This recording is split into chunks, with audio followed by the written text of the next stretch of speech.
Hello everyone. My name is Monika Ramotowska and my partner is Qianxin Liang. My presentation is focused on facial recognition, specifically on how China uses AI to control human behavior. China has an extremely advanced surveillance system that logs details on nearly every citizen in the country. A database leak in 2019 showed that 6.8 million records were gathered from a single day. Their tools and algorithms are used to publicly shame people for what they call uncivilized behavior, such as wearing pajamas and jaywalking.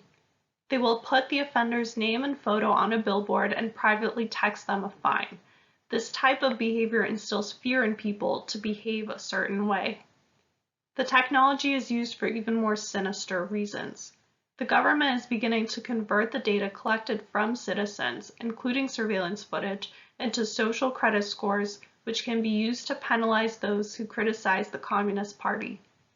Furthermore, the Chinese government is accused of using facial recognition to commit atrocities against Uyghur Muslims, relying on the technology to carry out what has been called the largest mass incarceration of a minority population in the world today.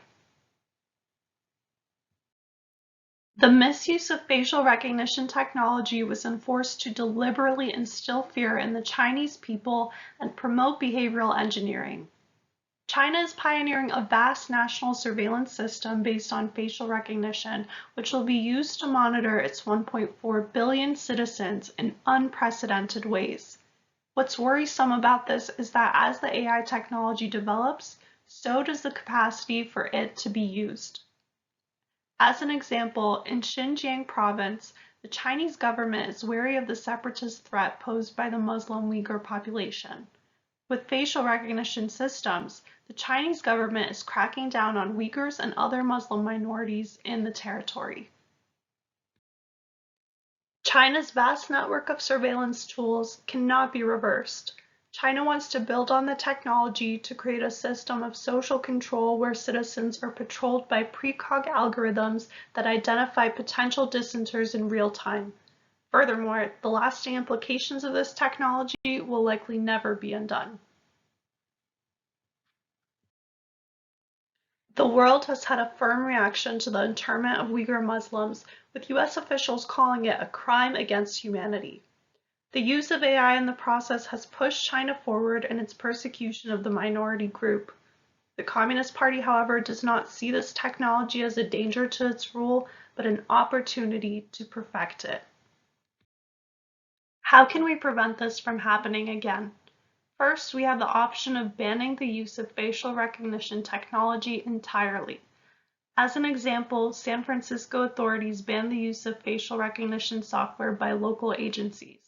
Additionally, a ban on facial recognition software in public spaces is being considered by the EU until safeguards to mitigate the technology's risks are in place.